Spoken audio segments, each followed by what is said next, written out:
Hi,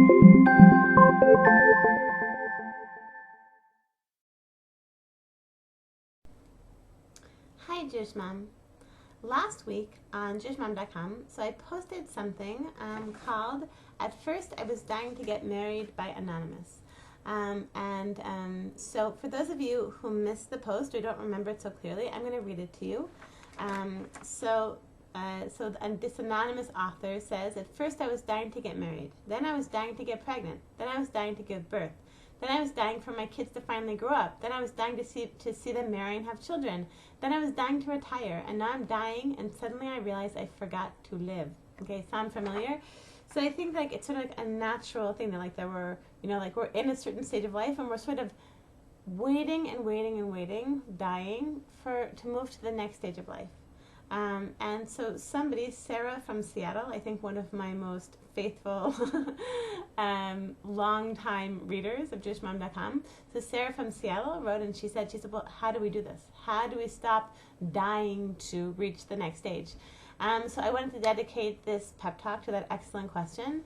The first thing I think is I wanted to tell you about something that I learned in Rabbi Niven's personal development Chabura.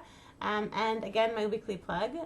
So Rabbi Niven, who's been my teacher for the past 5 years, he's starting a new Chabura starting this August 17th. And for the first 5 weeks, which is like the Elul preparation period, the cost of these first 5 weeks is just $1.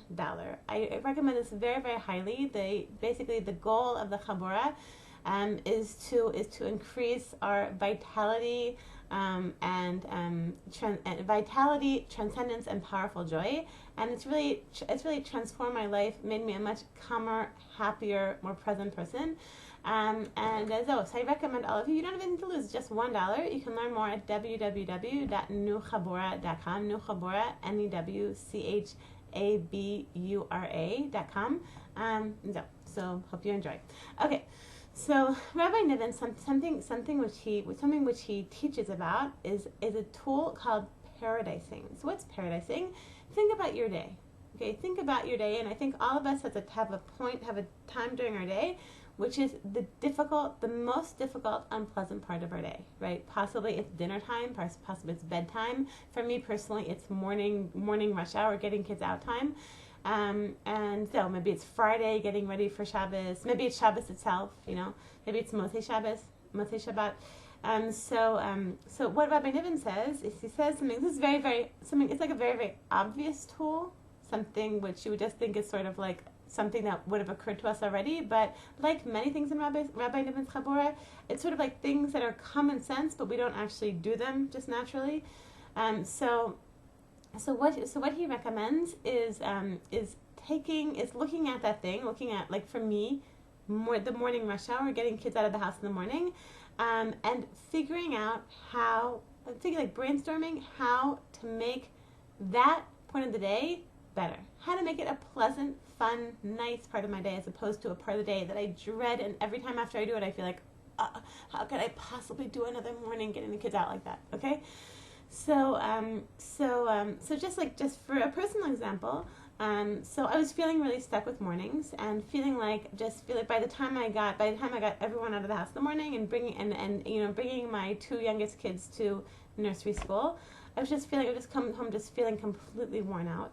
And it was just so difficult every day, like the tensions and the conflicts and getting them dressed. They didn't want to get dressed, and getting them fed. It was running so late, and I was running late, and I felt like I'm wasting my whole day, whatever. So like a few months ago, so I worked out that my husband was going to start taking those kids to Gan. That my husband was going to be able to take the kids. I get them dressed, I get them all ready, and then my husband actually just physically does the 10-minute job of walking them to nursery school. It's actually only 10 minutes of his time, but it completely transforms my morning, because then I can get dressed later. I can, I can go back to rest afterwards. I can daven. I don't have to I don't have to get up half an hour earlier to get myself ready to get out of the house along with the kids. So it's made a big difference. The only reason I'm talking about this is because I think that part of the, the like dying for the next stage kind of thing is because we can't stand the stage. There's so much that we can't stand about what's happening now, about this stage of our lives. And so I recommend to you, Jewish mom, try and do it. Try and figure out what's bothering you so much about this stage. What's the part of your life which is the most painful, irritating, unpleasant aspect of your life now? Why are you so dying to you get all the kids out of diapers, or get all the kids out of the house, or get all the kids whatever, marry off all your children? Why are you so eager for this raising children part of life to be over? Why? So try and figure out what you can do, brainstorm what you can do to paradise it, to make it better. Okay. So that's the first idea. The next thing I want to suggest is something that I've been reading about. I've gotten really into this topic. So I don't know if you've heard of this author, Jon Kabat-Zinn. There's a book. So I've been reading this book right now called Full Catastrophe Living. Basically, this Jon Kabat-Zinn he's a medical doctor, and he runs a department at I think it's University of Massachusetts Medical Center. To help people to, it's called a mindfulness clinic. So teaching people in very difficult situations, people dealing with chronic illness, chronic pain, post-traumatic stress disorder, all sorts of very difficult situations, and teaching these people how to reduce the level of stress in their lives. How? So he teaches them a kind of meditation, which is basically just sort of getting in touch with the present, just being where you are. So, when I say meditation, it sounds really mystical and something very, complicated, and something like that's, something something that only a very spiritual person only a spiritual person with lots of excess time would be able to do. But he's not a rabbi. What Jon Kabat-Zinn teaches about is just like the most basic kind of meditation. It's just sitting for 5 minutes and concentrating, just focusing on the rise and fall of your stomach as you breathe in and out, and every time you have like a strange thought, like a thought about something upsetting that happened yesterday, or something upsetting that happened a year ago, or something stressful which is going to happen next week, or a stressful phone call you have to make today, right? So when those strange thoughts come in, then you think to yourself, it's true. That is an upsetting thought. It's an upsetting thought about something that happened last week. It's true. And right now, I'm bringing my mind back, and I'm focusing on the rise and fall of my stomach when I breathe in and out. And it might be that over the course of 10 minutes that you'll have to do that with your mind. Maybe you have to do that with your mind 20 times. And just calmly and gently, sort of like a toddler that sort of like wanders out and say, no, come back, we're going this way. No, we're staying on the sidewalk, we're not going the street, we're going this way. No. So you have to keep on doing that. And so this is just the exercise, but the point of it is to train our minds to be focused on what's happening now, and not the upsetting thing that happened a week ago, or a year ago, or a decade ago, or something stressful which is going to happen, today, or next week, or a year from now, or even a shopping list, or a person, or an encounter that you had with someone that you liked yesterday, whatever. Just keeping your mind here, keeping your mind on what you're actually doing. And so I've been working on this for several weeks, and it's really amazing just how pleasant and wonderful life is when you're actually just here in the moment, and not just like not following your mind wherever your mind is going. And we can actually, as I remember my teacher Dina Friedman, so she said, like, we can create a torture chamber in our minds. Our minds, with all the stressful, scary, upsetting thoughts that we can have, we can make our minds like a torture chamber, right? God forbid. And so I just want to read a short selection from this book, just to give you a sense of what I've been reading about.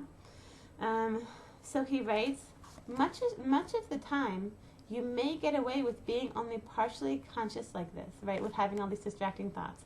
At least it seems that way. But what you are missing is more important than you realize. If you are only partially conscious over a period of years, if you habitually run through your moments without being fully in them, you may miss some of the most precious experiences of your life, such as connecting with people you love, or with sunsets, or the crisp morning air, right? If your mind is constantly worrying about this, or worrying about that, or thinking about this, or thinking about that, you're not actually there with your kids on summer vacation, hanging out in the playground or in the whatever amusement park or wherever you are with your children. If you're not actually there, all the things you're missing, right? When you're not actually there with them. Why? Because you were, quote unquote, too busy and your mind too encumbered with what you thought was important in that moment to take the time to stop, to listen, to notice things. Perhaps you were going too fast to slow down, too fast to know the importance of making eye contact, of touching, of being in your body. When we are functioning in this mode, we may, you listening, eat without really tasting, see without really seeing, hear without really hearing, touch without really feeling, and talk without really knowing what we are saying. And, okay, I'm just going to do that. 1 second. One more thing I want to read to you. When you begin paying attention to what your mind is doing, you will probably find that there's a great deal of mental and emotional activity going on beneath the surface. These incessant thoughts and feelings can drain a lot of your strength. They can be obstacles to experience even brief moments of stillness and contentment. Okay? So something that I've just been discovering is just like, how when I can actually be inside my mind and be inside the present, where I can actually be there. I'm with my children and I'm actually there. Or I'm actually, washing the dishes and I'm actually experiencing it and feeling the feel of the water on my hands and just being there. It's actually an incredibly wonderful experience.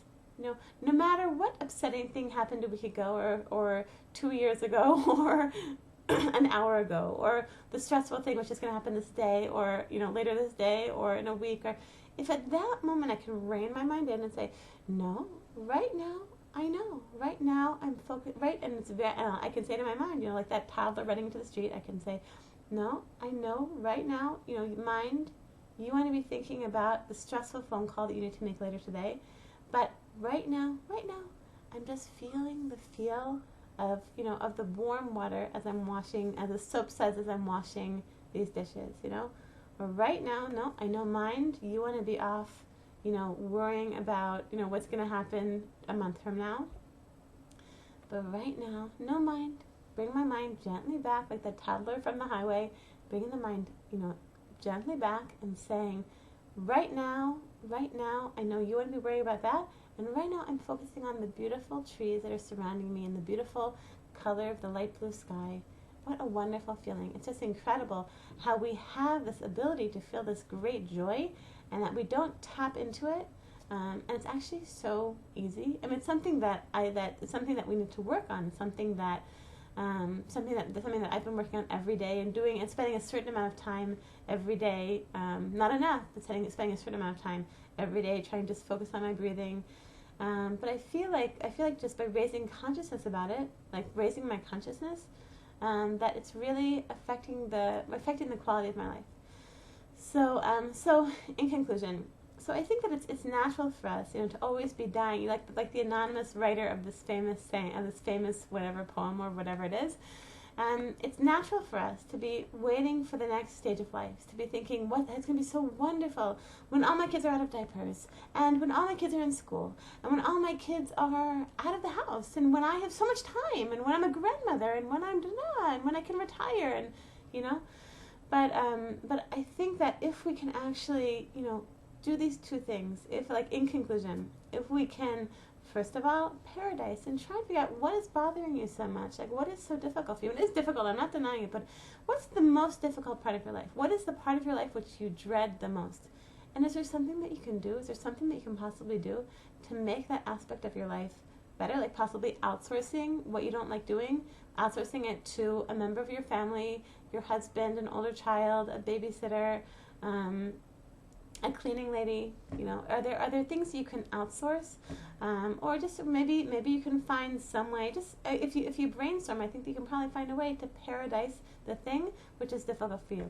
The next thing is to try and when you find your mind worrying and going off in these negative places and like thinking about this and worrying about this and being upset about this, try and rein your mind in and just say, okay, that's very important, but right now I'm focusing on reading a book to my child. And if you can actually do that, it's an incredibly relaxing, calming, and wonderful feeling, you know? So I want to bless all future moms with a lot of luck with that and with a wonderful, wonderful week called